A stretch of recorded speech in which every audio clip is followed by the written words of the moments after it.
Yes, this is persona aspect. This video has nothing to do with cross-dressing today. It's just I wanted to open up about my life and talk about the struggle I've had basically with being different my entire life. I'm not showing myself today because I don't want to be it focused on my appearance or anything like that. And the people tend to listen more, especially men, when they're not watching something they find pretty or admirable or something like that, you know. So you listen more when there's not a person looking at a person you find attractive.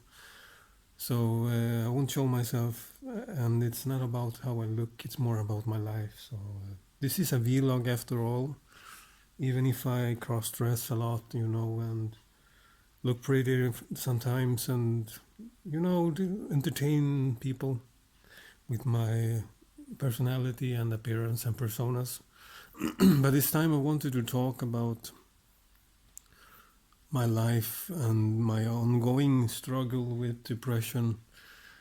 You can hear on how I talk that I sound exhausted when I talk. It's because I'm fatigued. I have constant fatigue, perennial fatigue. I'm not certain how it's called, but you know when you're so fatigued even if you sleep properly. I slept over 8 hours today. I'm finally managed to have one night in 3 days where I was able to sleep normally because I've been woken up by neighbors that are screaming at night and morning with mental issues, you know, old people that haven't taken their medications, and a lot of, you know, sounds from the neighbors that keeps me awake. And I have insomnia issues, you know, and overall in general, you know, I've had it my entire life.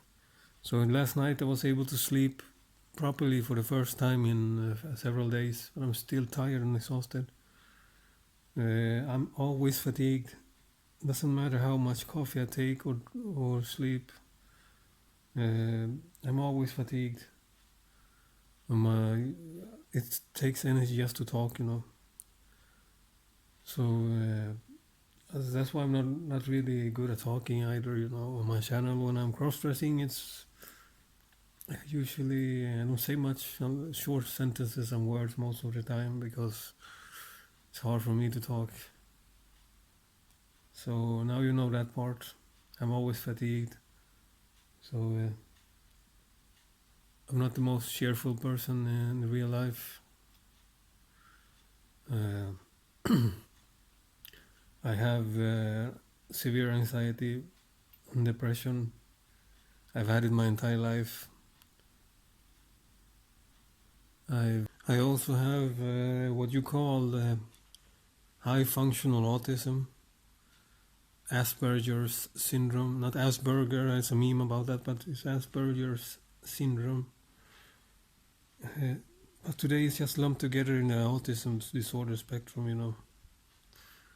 So I've always been an extremely introverted person, and with autism combined, it's like it's near impossible for me to function normally in society.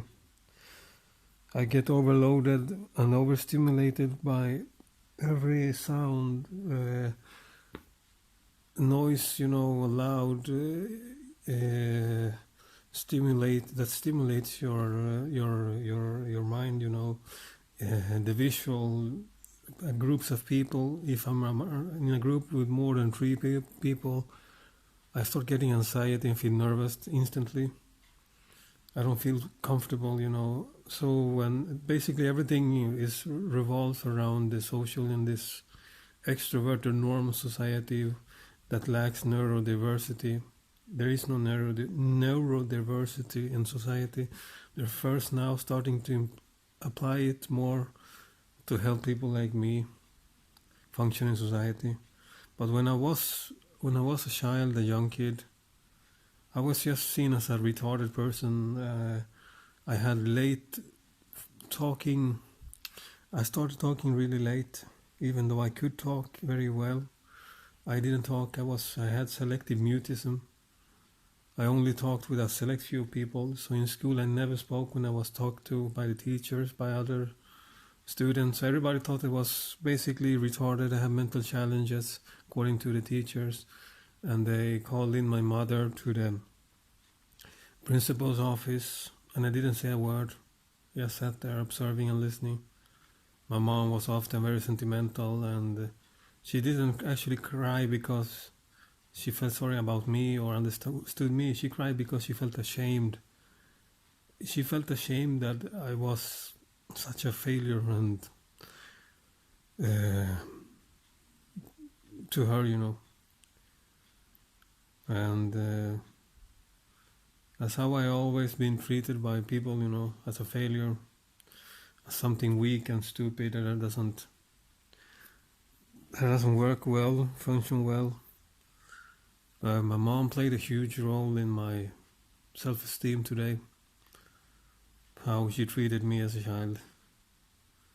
And I've been fighting that programming my entire life, that is so deeply rooted, it's difficult to ever change it completely. Back then there was like no understanding of autism and neurodiversity in society during my childhood in the 80s. I was just seen as, like I mentioned, as a problematic child, a retard, and lumped together with people with all kinds of different disorders and mental problems, even at that age. That made me get even worse anxiety, because there were people there that had severe ADHD and were completely extroverted and made a lot of chaos, and it just made me feel worse because I've always been silent and reserved. And of course I failed at school. I failed miserably my entire school. I didn't get a degree in anything, even though I was considered a very smart child and kid according to the teachers. Before my grades started failing, I had good grades, but anxiety and sleep disorders and depression made me unable to focus, and the noises from other kids in school, so I basically failed every grade and everything. I have like no degree. I don't even have like the high school degree. I'm a ghost. I don't exist. I haven't achieved anything according to papers, your exams and everything. So, but the thing is, with autism, we all excel at different things that people don't notice, and have capabilities that are very special, even if we are seen as, challenged in the norm when it comes to the social, to work in groups and behave and act like normal neurotypical people. It's been very, even, in my case, I was very gifted in many areas people didn't care about or notice until later, or still don't notice, to be honest. People don't care. When I was 6 years, I made an airplane model. I was very interested in model airplanes, those you do them yourself by putting together pieces with glue, based on real objects on airplanes, and anything that you like, to reconstruct. So I was 6 years old, basically. I'm seeing the photos in the photo album here too, that my dad took, possibly my mom. I'm not sure who took it, but probably my dad, because my mom never cared about anything I did in my life. At that age, I always tried to get her attention as a child, and I have huge mommy issues, I guess, even to this day, that I've known my mom never cared about me because I was different. She never felt a connection to me. She even said it to my ex-wife once when they were talking, during I overheard the conversation, that she said she never bonded with me as a child because I was separated from her at birth, because we were both dying from complications during the surgery, because they had to use, when you C-section on my mom, I was too large to come out normally, so they had to cut her open, and there were complications and loss of blood from her.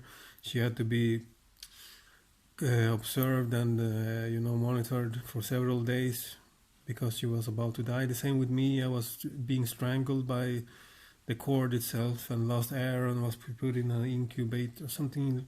We were both dying basically, both me and my mom. So my mom said she wasn't she didn't hold me for a week or something, and she believes that was the reason to not really bonding with me from being a child. But I think it's more than that. She was never really, during the rest of the years, she treated me like hell, to be honest. I can barely remember any good memories with my mom. We talked about this later in life. She admitted that she was really bad and abusive against me, and she apologized and said things like she wished she could have changed it. And I actually appreciated the apology and everything, and it's still, the damage is still happened to me, it can't be undone. All those years of mental and physical abuse, being hit and put down, I was like, not just hit with physical violence. That was the less concerning part. Is more like the entire physical, psychic abuse and mental breakdown of me that remains even to this day. Being told I'm useless, I'm weak, I'm trash, I'm a useless excuse of a man. I believe it's one of the reasons why I even started cross-dressing in the first place. It's because how my mom made me feel as a guy, as a man, as a child, And she never noticed me. She never saw anything about me. She never cared. I used to make her drawings, about me and her. She just looked at it and said, "Don't bother me, I'm busy. I just came home from work, Yeah. This is me holding the airplane I made. It's not meant for what's actually when I look at these airplanes today, it's made for grown people, a very young, adolescents, like 16 and up, So it's I did this when I'm 6 years old. I'm checking the dates here. 1990. I'm 6 years old because I was born 1984. So I did this at 6 years old. I can't even do it today myself. I remember putting it together with glue, the colors properly, the stickers, everything. I was just 6 years old. This is what an autist can do, when we are noticed, what we are good at, when we are supported. But society treats us like we're nothing, basically. Oh, about the last incident here, the one with the airplane I mentioned. If you remember, I said I made an airplane when I was 6 years old. I'm going to see if I found the photo again. This one. I think the very same day or later on that occasion, my mom came home from work, and she was always pissed, and she barely even said hi when she entered. I was running to show her how proud I was of that airplane I made, and when I was running, I tripped on something and I fell on a pointy border of a furniture, with my face. So I basically split open my shin, or a part under the lip, the under lip, and just destroyed my mouth, and I had a huge hole through both the tissue, and the teeth underneath. I had like a huge circle, and it had to perform surgery at the ER, emergency or something. And my mom took me in a panic to the hospital. I was leaking blood everywhere. I was screaming. I remember I was crying hysterically. The blood was everywhere in the bathtub, It's one of the most traumatic memories from my childhood. I fell over and I destroyed my face, basically. and it was because I wanted to show my mom something I was proud of that she didn't even notice it till this day, you know. So I destroyed my face as a child to show my mom something she didn't even care about. So that's how hard I struggled my entire life to make my mom notice me. I stopped now, but sad is a tragic life. I can show you the underlip, you know, from the accident. I still have the scar. You can see it here.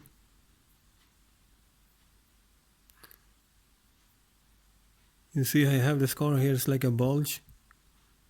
It doesn't show much when I'm cross-dressing or have makeup on because I cover it. But it destroyed it went through the entire, you know, shin, you know. I remember having a black hole here and it just pouring out blood and I'm screaming hysterically. I was 6 years old back then. We don't work normally like other people's. And there's no neurodiversity where we can focus on the things that we are interested in and how to help us, aid us in the way our brains are meant to function. So we tend to have issues with everything. School, my case, it was impossible. And I did not only do things like build complex model airplanes. I was 6 years old, turning 7, and I already learned how to talk and read English before internet was viral. Internet even barely existed back then, in the 80s. I knew English, I learned it basically from reading English literature, books about science in the library, and having my first Game Boy. I learned English by just guessing the words and putting it together, the context, and I understood English when I was 7. I could write and read in English and several languages, Spanish, Swedish. I'm Hispanic originally, like you see on the pictures. My hair is black, but I'm super pale. I'm of mixed origin. I used to be a ginger when I was born. I've seen the photos of me as a baby. I had like dark brown ginger-like hair, then it turned black, and then later on it started to get more brownish by itself in my late teens or early 20s. And now my hair, I have no idea what my real hair color is today. Apart from it being gray, I started graying at my late teens, starting graying. In my early 30s, I was already completely gray-haired because of stress. I've checked it up, the reasons because due to behind premature graying hair, it's always related to lack of melatonin. You get that from sleep and stress disorders. So I basically started mutating into this gray-haired witcher looking like man because of stress and sleep disorders. At an early age, and I was completely gray-haired almost in my early 30s, and I still have gray hair today. If I don't dye it, I dye the hair to a black or dark color, or have like I did recently, red hair. But my original hair color was a dark brown color that turned black with age, and then softer again to have more lighter tone. I've read that's something that can occur with mixed blood people.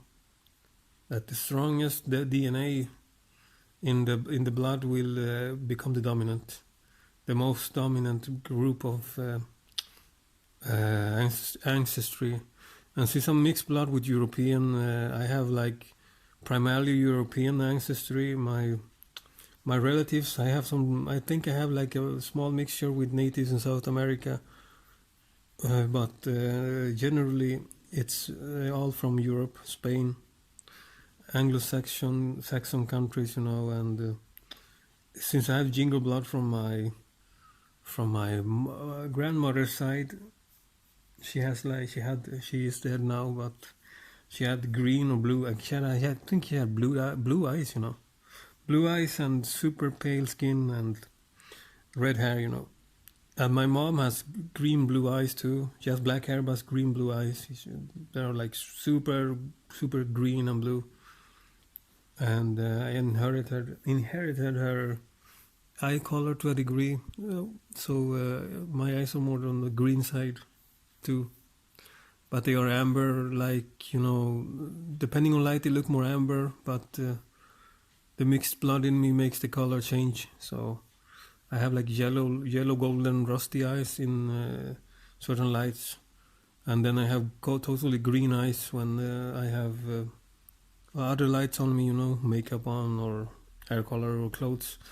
It makes the green more dominant in my eyes from my mom's side. The point is, I'm mixed from European countries and probably some native ancestry from my father's side. I think it was from my father's side actually. My granddad, I never met him, but he was born from a rich European family, bastard son. He appeared, according to my dad, they were actually of blue blood, I've checked up the surname I have. It's of royal heritage from Spain, And these relatives of mine, they were super Caucasian, tall and had blue and green eyes and were pale. So from that side, and one of them married a native South American woman and got mixed up, So that's how I got some kind of mixed native South American blood too.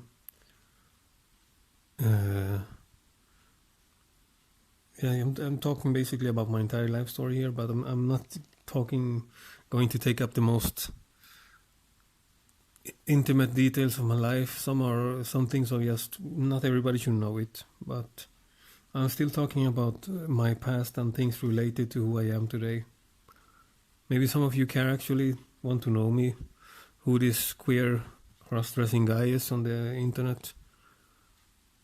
Anyways, I was talking about depression and not having parents that were supportive, my mom especially, and not understanding my issues with autism. Yeah, that's I have a hard time talking, as you can hear. It's the fatigue. It's hard for me to put energy into my words and make them come out of my mouth. It's difficult for me to just speak. It takes effort for me to speak. It's not like other people.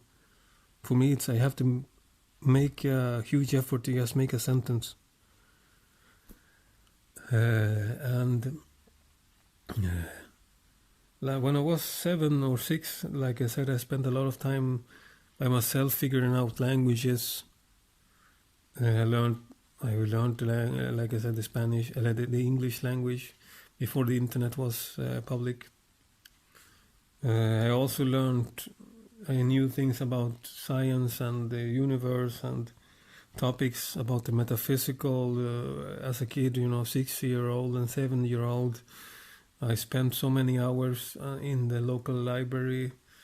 When I just started like first class in kindergarten, I started going to read, books and papers I found in the library about everything from black holes to quantum physics, realities, an architect of the universe, God. I was even into religion back then. Aliens, life after death. I knew more about existence than my own mother does today, basically, at the age of 6. I knew about cases that, I knew about topics that no 6-year-old normally does, and it's all because of my autism, how my brain is different. I'm interested in things that normal neurotypical people usually never are interested in. I was really trying to figure out the purpose of the universe at the age of 6, and why I exist and everybody exists, and what's the purpose of existing, how things are made, how things are unmade, how I was interested in everything basically. And I've been since that. I'm still into all of these topics.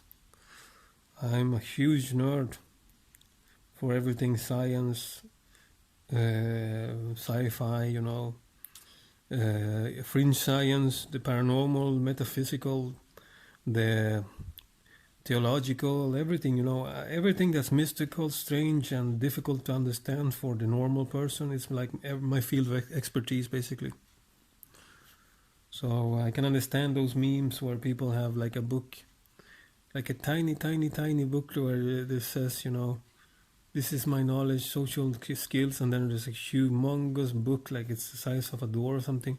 And it says, this is my skills about the metaphysical or science or whatever, That's really me, So, yeah, I'm very different as a person. And even as a guy that cross-dresses, I'm totally different. I'm a unicorn among unicorns, I'm the unicorns that the unicorn that the unicorns doesn't know exists, Oh, I'm tired from talking. Anyways, I have a very difficult life. A lot of PTSD and depression, anxiety. I struggle with daily. I've been unable to make my life work, with jobs and education, and the fall off completely the system, basically. It's but I'm still alive, and I have plans, and I'm trying to make something in life work out for me that gives me more financial freedom and makes me not have to depend on the system. I'm working on it every day, basically, to find something that works for me and my brain. But with all of the difficulties I have, it's been very difficult for me. Like I said, I get anxiety just from going to the store, having to be among people, I'm not meant for this world, basically. This world is not meant for me. I'm like an alien amongst you guys, even if I look normal at first glance. This world is not meant for me. And like I said on the previous video, where I had a misanthropic fit or tantrum.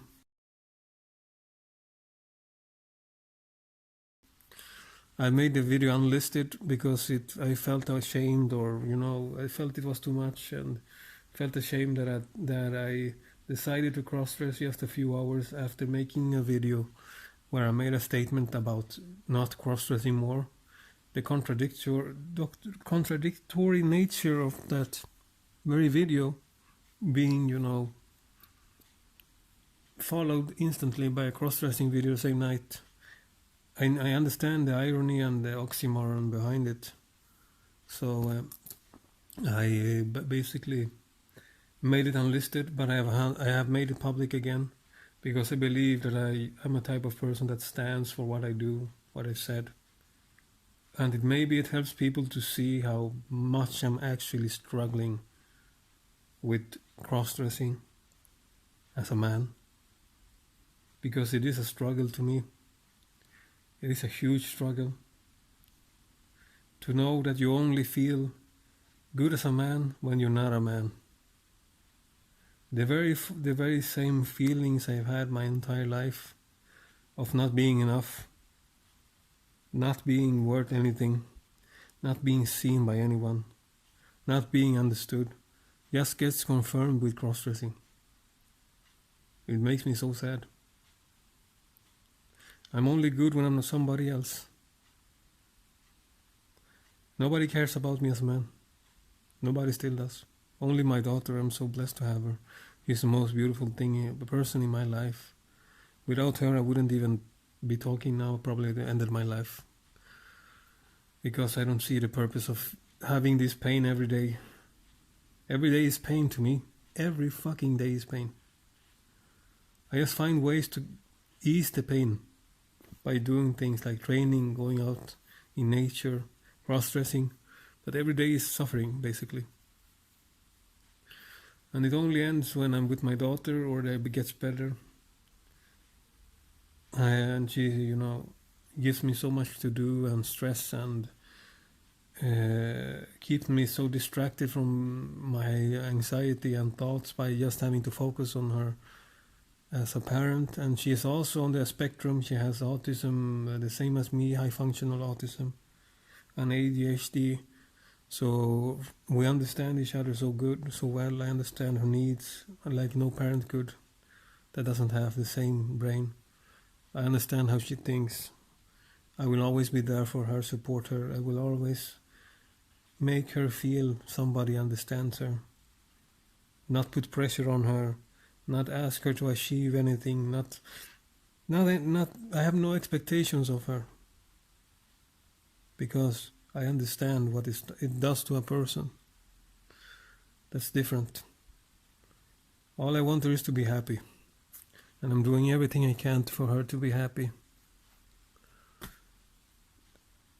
And in that way, I'm blessed to have a daughter that is like me. Well, I don't have ADHD, I have probably ADD, the passive one. So she's like the opposite to me, completely hyper and much more extroverted. So that drains me a lot. It drains me every day, but it's worth it.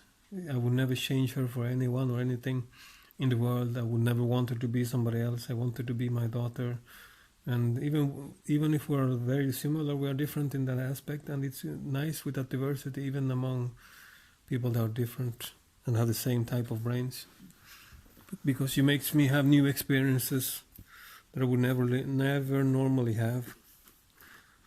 Like going and taking picnics outside, making activities during the day that requires me to leave the apartment and probably say hi to people sometimes when I'm out with her, because she starts talking with anyone and she's very social, and I end up talking to strangers all the time, which I hate normally to do.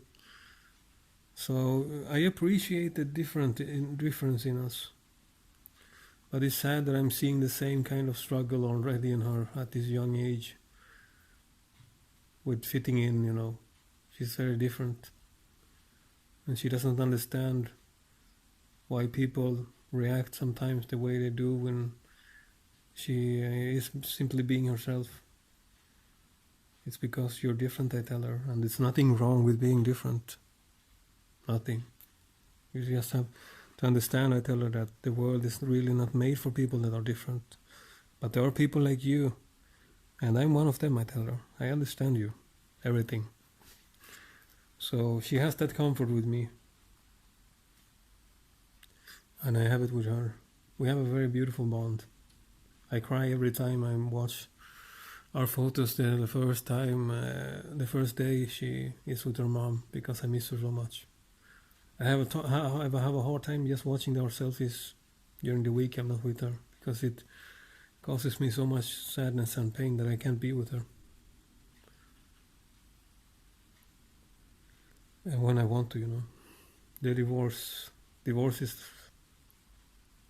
if anyone has been divorced and you actually love the person and the life you had, you know the pain. You never really recover from it. It's like you lose faith in relationships, in love. I've been alone for 4 years, single. I haven't had like a sex life in close to 2 years.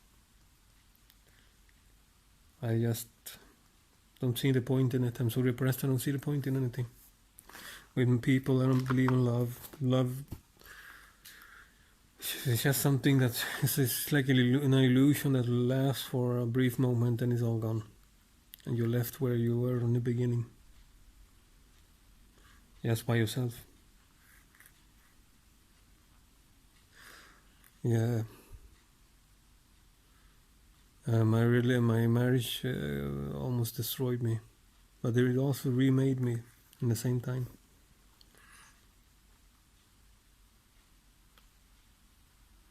made me find the missing pieces of my identity and who I really am. Cross-dressing just returned in my life the past years. Actually, I had denied that side of me for almost a decade. I put on a persona of being this macho dude, with long metal hair and a beard. I had a huge beard at one point. I was really overweight too, so I looked like a big bear guy, I was like not effeminate at all, But I had a soft, very kind side, and that's what drew my exes to me. They said, you have such a androgynous personality, even as when I look like, a bear guy, Because it was because I was hiding myself, basically pretending I'm somebody I'm not. Always been androgynous. I was androgynous before I had that period where I wanted to be like macho. In my early 20s, I used to dress the way I am now, I have a lot of gothic makeup, androgynous style. I wore women's clothes in secret, But I went out, like with heavily makeup and long hair and androgynous clothes on many occasions, and was even stopped by men and women sometimes who admired my appearance. And a woman once said, "You look like a doll, darling. Your face is like I've never seen a man with a doll face on a man body before." It was funny. I felt ashamed back then, like it was awkward. And I'd be stopped by guys who tried to, have sex with me and even, been obnoxious. I told them I'm a man, and I've been like, "Hey, baby, you're obviously not a normal man. Are you into cocks?" I'm like, "No, I'm straight. Get in the car, babe. I pay you." Like I had to run once, because I thought I was going to be raped by a group of men when I was just an androgynous guy, not cross. I wasn't even cross-dressing back then. Out. That's how androgynous I look when I had, my normal self and not pretending to be this macho dude. So I went back now to being more like I used to be in my 20s. I still look like a strong, well-built person, man, but I have like a very androgynous face and soft manners, effeminate way of behaving, basically. I'm built like a tank now because I work out a lot and eat a lot of protein and try to keep my depression at bay by exercising and lifting and stuff. So naturally I've gotten bigger and more muscular. But I'm a very soft person in my personality, very, very calm and not aggressive. Yeah, this was about my life, this vlog here. Very different from what I've posted on this channel. I've made vlogs in the past where I talk, when I'm cross-dressed or looking more like myself or showing my face too for a brief moment. But never like this where I'm actually going deep into my past and not even showing myself. Yeah, I might make a new video after this or two. Don't know if it will be cross-dressing or just me trying out a new foundation looking like my normal self, but just still some makeup on, I don't know, I like to use makeup as a dude too, when I look normal. So I don't always do it just because I am cross-dressing. I do have my own, androgynous looking like gothic-like style as a normal guy too. Just tend to have very minimal amount of makeup. But I like trying it on during, my normal days too. So I might upload one where I'm just my more gothic rocker-like self, after this video. But if anyone made it this far listening, I'm glad you did. Now you know more about me and know more about my life and my struggle, and can maybe understand me better too, And if you did listen, I'm grateful. And I'm grateful to have people that actually care to follow me, and I just don't write, superficial stuff about how cute and sexy and hot I look and beautiful this and that, and actually cares about the person, And I'm usually not the type of person that blocks others who write stuff, but sometimes I have enough and will actually block some subscribers from commenting. And yeah, it doesn't usually happen because I just ignore people or stop replying, but sometimes some guys just keep, writing shit comments, don't read your replies, and are douchebags and sexist and disgusting people, basically, that I don't even want to read what I have to say about my videos. So eventually I will have enough and just block them without explanation. But thankfully I don't have many of those viewers on my channel. I tend to have very, very positive feedback from you guys on my videos, and I appreciate it. This majority are very respectful people. And yeah, my channel is a small one. It's not like I have millions of subscribers or anything. But I prefer, quality over quantity any days. So we'll see you in the next video, people or subscribers, and yeah, you guys who follow me, basically. Yeah, thanks for listening, and see you in the next video then. Bye.